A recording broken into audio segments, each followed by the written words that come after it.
Hello दोस्तों, नमस्कार, अस्सलाम वालेकुम। मेरा नाम अब्दुल अंसारी है और मैं अपने चैनल में उन तमाम भाई बहनों को तहे दिल से स्वागत करता हूं जो मेरी आवाज़ को सुन रहे हैं। और उस मालिक की प्यारी जीवात्मा जो रूह सोल आपके अंदर बैठी है उसको नमन, प्रणाम, सलाम करता हूं। आज मैं बात करने वाला हूं इच्छा मृत्यु के बारे में कि ये शक्ति कैसे एक साधक जगा के और अपनी समस्त इच्छाओं को पूरी कर सकता है। किसी भी दुख तकलीफ़ को जो उसके ज़िंदगी में है कैसे उसको जला के नष्ट करके कैसे अपनी इच्छाओं को पूरी कर सकता है। और उसके अंदर जो रूह सोल जीवात्मा छुपी है उसको जगा के अपनी इच्छा अनुसार ऊपरी मंडलों में भी ले जाता है, फिर अपने शरीर में आ जाता है और अंत गति में, अंत समय में वो अपनी इच्छा अनुसार मृत्यु को भी प्राप्त होता है, अपनी इच्छा अनुसार वो मरता भी है।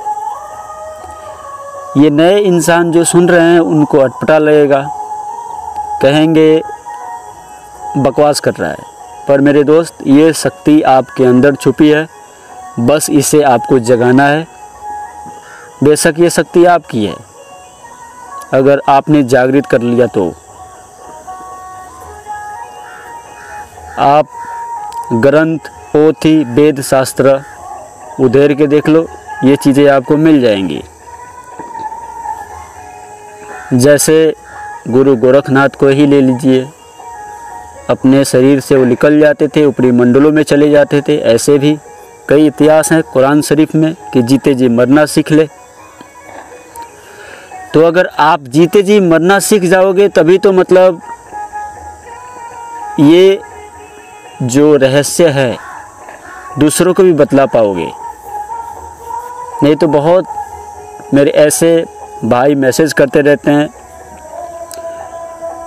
जो हमेशा सवाल पे सवाल कर कर के परेशान करते रहते हैं। कोई कहता है कि ढेर सारे अनुभव मिलते हैं, कोई कहता है कि मैंने ढेर सारे साधना कर लिया, कुछ अनुभव नहीं मिलता, साधना कर कर के तो मैं थक गया हूँ, कुछ लाभ नहीं मिलता, ज़िंदगी में दुख ही दुख, तकलीफ़ ही तकलीफ़ है। तो अगर मेरी बातों को अगर ठीक तरीके से आपने पकड़ लिया और उसे आपने फॉलो कर लिया तो आपकी साधना बिल्कुल कंप्लीट हो जाएगी। क्योंकि मेरा जो ज्ञान है ये मेरा नहीं है, मेरे मालिक का है। मैं अपने आप को गुरु मानता ही नहीं हूँ।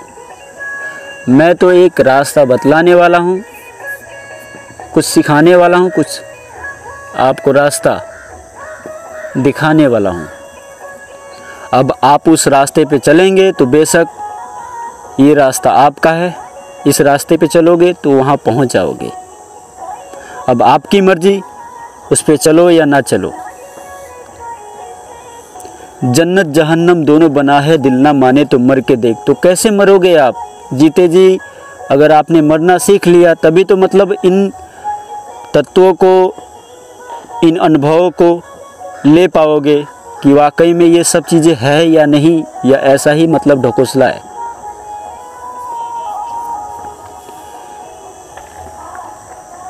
ढेर सारे मैसेज करते रहते हैं, कहते हैं क्या मेरे भाई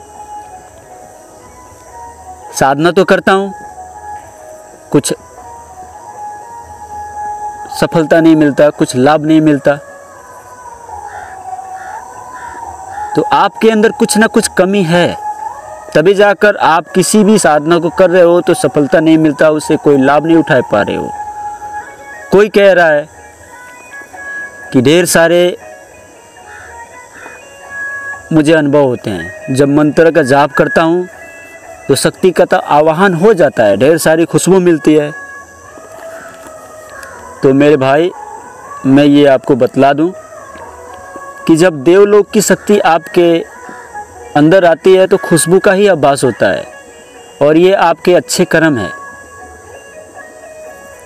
और उनको बतला दूं जिनको कुछ सफलता नहीं मिलती, तो मेरे भाई सबसे पहले तो अमल में ख़ास बात ये ध्यान में रखा जाता है कि मतलब खाने पीने में आपने परहेज़ कर लिया, यम नियम का पालन कर लिया। अगर यम नियमों का पालन आप सही तरीके से नहीं करोगे तो ये चीज़ें आपको जल्दी नहीं मिलेगी और उस साधना से आपको लाभ नहीं मिलेगा। किसी भी साधना को करके कोई भी साधक देवलोक की शक्ति को खुश कर सकता है, क्योंकि देवलोगों की शक्ति भी भोग विलास में ही फंसी है। समस्त ऊर्जा भोग विलास में ही फंसी है। आप किसी भी शक्ति को अपने अंदर महसूस कीजिएगा, साधना कीजिएगा, तो आपके अंदर काम वासना अधिक से अधिक बढ़ जाएगा। तो जब भी मतलब कोई शक्ति आपके अंदर आह्वान करती है तो आपके अंदर काम वासना बढ़ जाती है। अगर आपने उसे कंट्रोल कर लिया तो बेशक वो शक्ति आपकी है, पर इसे कंट्रोल करना सबकी बस की बात नहीं है। ये जो दुनिया है काल और माया ने मिलकर बनाई, और इस पे कंट्रोल करना बहुत ही जटिल प्रश्न है। हाँ, इसको थोड़ी देर के लिए आप शांत कर सकते हो, ये हो सकता है, पर इनको कंट्रोल करना बहुत ही मुश्किल। जो इस पे कंट्रोल कर लें वो हवा का रुख 1 मिनट में बदल सकते हैं। जैसा कह दें वैसा हो सकता है। तो ये सब मतलब आभास मिल रहा है, चाहे खुशबू चाहे बदबू, ये सब नरक लोग, स्वर्ग लोग, ये सब उनका आभास है और उनकी आपको सिद्धि हो चुकी है। जब कोई आपके चक्र एक्टिवेट होते हैं तभी जाकर ये सब मतलब आभास मिलते हैं, अनुभव मिलते हैं। जब कोई चक्र एक्टिवेट नहीं होगा तो कुछ आपको महसूस नहीं होगा, कुछ भी नहीं। आपको ये चीज़ें ढकोसला लगेगा। तो अच्छे कर्म या बुरे कर्म दोनों ही मतलब एक उच्च कोटि की साधक के लिए बाधक ही हैं। चाहे ज़िंदगी में अच्छे कर्म लो चाहे बुरे कर्म, दोनों बाधक ही हैं।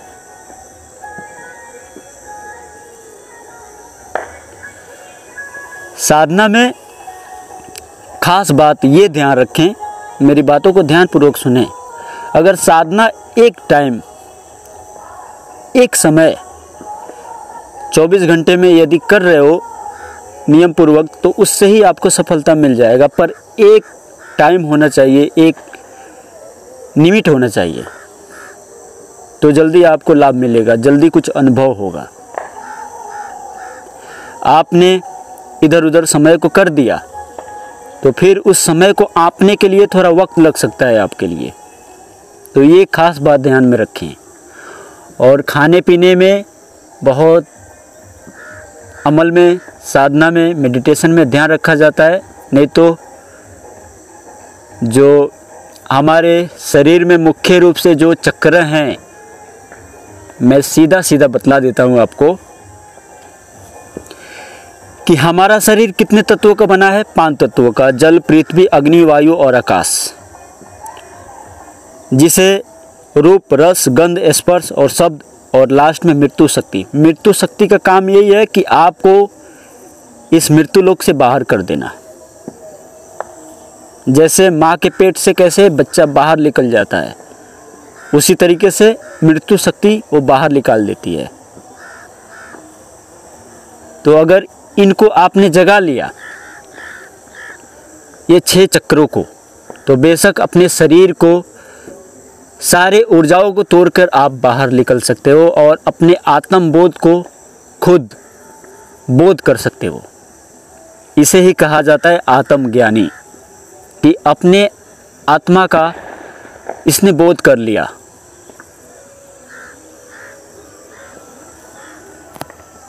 तो आपको सारे के सारे ज्ञान चाहे बोध आपको मिल जाएंगे। हमारे शरीर में 6 चक्र हैं। मुख्य रूप से 3 ही चक्र ऐसे हैं जो एक्टिवेट हैं। 3 चक्र ऐसे हैं जिसमें कूड़ा कचरा भरा हुआ है। कूड़ा कचरा अगर आप इसे साफ नहीं करोगे तो उन चक्रों को जगाना बहुत ज़्यादा मुश्किल होता है, क्योंकि उन चक्रों को अगर खाने पीने में ध्यान नहीं किया तो वो चक्र एक्टिवेट ही नहीं होंगे, और एक्टिवेट होंगे तो वो आपको लाभ नहीं देंगे, नुकसान देंगे। तो इसीलिए किसी के भी पास में जाएंगे, किसी भी मतलब संत, सतगुरु या मुर्शिद कामिल या कोई भी मतलब साधना कराने वाला, जो अच्छे साधक हैं उनके पास में जाएंगे तो इन चीज़ों को आपको बतलाएंगे कि आपको ध्यान में रखना है इन चीज़ों को। अब मान लीजिए एक क्लास का जो टीचर है, अब उससे 10 क्लास का ज्ञान पूछा जाए तो वो नहीं बतलाएगा, कहेगा 10 क्लास में मेरे भाई चला जा।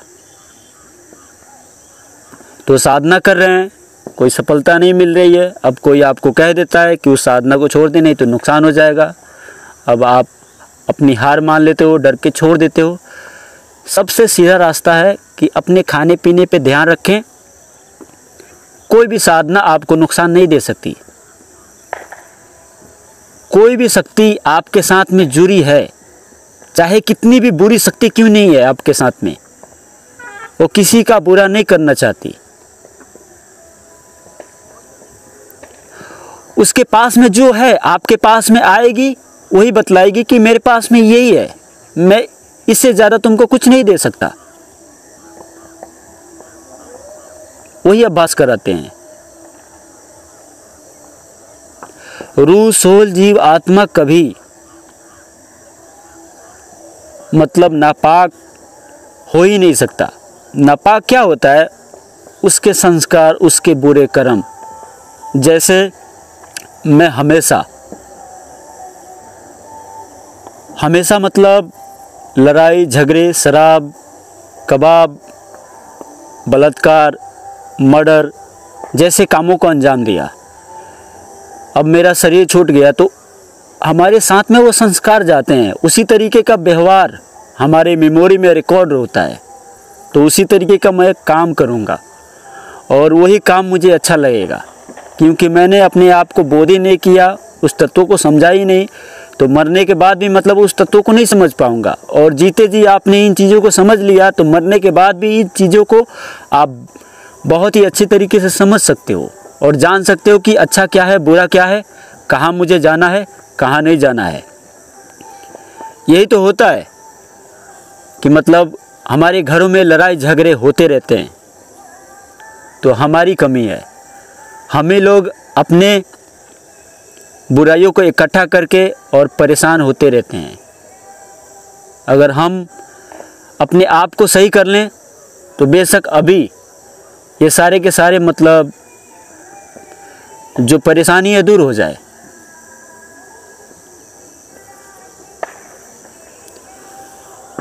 तो इतना समझो मेरे भाई कि एक एक अनुभव को चक्र के द्वारे, एक एक चक्र को जगा के एक साधक उस ऊंचाई तक पहुंचता है और अपने आत्मबोध को करता है कि मेरा आत्मबोध हो चुका। अपने शरीर से बाहर आ गए आप जीते जी, अपनी आत्मा को स्वयं बोध कर लिया, देख लिया, तो बाकी क्या रह गया? अब तो आप अपना रास्ता बनाओगे।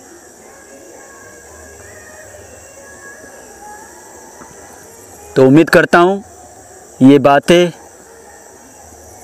मेरे भाइयों की समझ में आ गई होगी अच्छी तरीके से। एक साधक की ज़िंदगी में अनेकों प्रकार के बाधा कष्ट आते हैं, उनको घबराना नहीं चाहिए। अब स्वामी विवेकानंद जी महाराज को ले लीजिए। स्वामी विवेकानंद जी को जब ज्ञान हुआ तो लोगों को जब उन्होंने ज्ञान देना शुरू किया तो उस समय उनको बहुत ज़्यादा मतलब तकलीफ़ थी खाने पीने को लेकर। कई कई दिन हो जाते थे, उनको खाना भी नसीब नहीं होता था। तो फिर भी मतलब लोगों को कुछ ना कुछ बतलाते रहते थे, सिखाते रहते थे और कुछ ना कुछ मतलब लोगों को लाभ दिलाते रहते थे। तो उनके पास में एक से एक मतलब विद्वान गए, एक से एक मतलब धनी इंसान गए और उन्होंने सबको मतलब ज्ञान बतलाया। सबको मतलब 2 घंटे 4 घंटे सब उनके पास में बैठ के ज्ञान को सुनते थे और कोई भी ये नहीं पूछता था कि आपने खाना खाया है या नहीं खाया है। ऐसी ये दुनिया है। तो एक अछूत जाति का जो बहुत गरीब था, वो देखता था कि मतलब स्वामी विवेकानंद जी महाराज को कई दिन हो गए खाना खाए हुए। तो दुनिया से छुपा के वो खाना ले जाके उनके पास में रखता है। कहता है क्या कि आपने कई दिनों से खाना नहीं खाया, क्या मेरे खाने को आप स्वीकार करेंगे? मैं एक अछूत जाति का हूँ। तो बहुत ही मतलब प्रेम से उनको वो देखते हैं और मुस्कुराते हैं और उनके खाने को वो ग्रहण करते हैं। उनकी आत्मा तृप्त हो गई। तो ऐसे गरीबों को सलाम, लाखों प्रणाम है, जिनके दिलों में भगवान वास करते हैं और हमेशा मतलब भूखे दुखे को मतलब खाना रोटी देते रहते हैं। उनको लाखों लाखों कोटि कोटि नमन है, जो मतलब दूसरों का सहारा बनते हैं।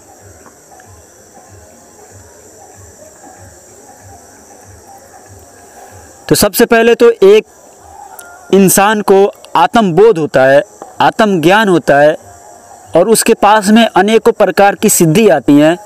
तो जो अमीर इंसान हैं, अमीर ज़्यादा हैं जितने भी, वो अपने स्वार्थ को सिद्ध करने के लिए वो जाते हैं। अपने स्वार्थ को सिद्ध करने के लिए जाते हैं। कहते हैं क्या कि चलो अपनी ऊर्जाओं को ऐसे ही ख़त्म कर दो, चलो उनके पास में जाएंगे तो कुछ ना कुछ हमें मिलेगा। सबसे पहले तो ये मृत्यु लोग है। मेरे पास कोई भी आता है, कोई भी मतलब पूछता है तो मैं कुछ ना कुछ मतलब देता ही रहता हूँ, कुछ ना कुछ जवाब देता ही रहता हूँ, कुछ ना कुछ उसको बतलाता ही रहता हूँ। पर ये मृत्यु लोग है। अगर वाकई में आपको ज्ञान चाहिए तो लेन देन का संसार है। जैसे मतलब सीधी सी बात समझ लो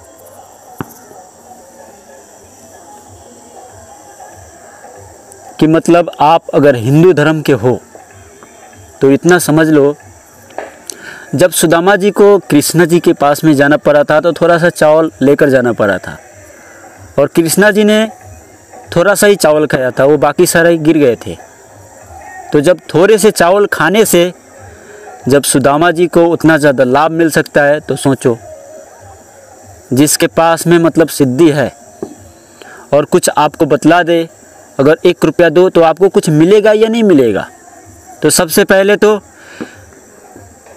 मैं यही कहूँगा, किसी भी ज्ञान को आप हासिल करना चाहते हैं तो बेशक आप उसके ज्ञान को समझें, परखें, जांचें और आपके दिमाग में फिट बैठ जाए तो ज़रूर उसको कुछ ना कुछ देकर तब आगे बढ़ें, तब देखें उसका कमाल आपको क्या मिलता है। तो उम्मीद करता हूँ ये बातें समझ में आ गई होंगी मेरे भाइयों को। चलता हूँ, फिर मिलता हूँ नेक्स्ट वीडियो के साथ। धन्यवाद।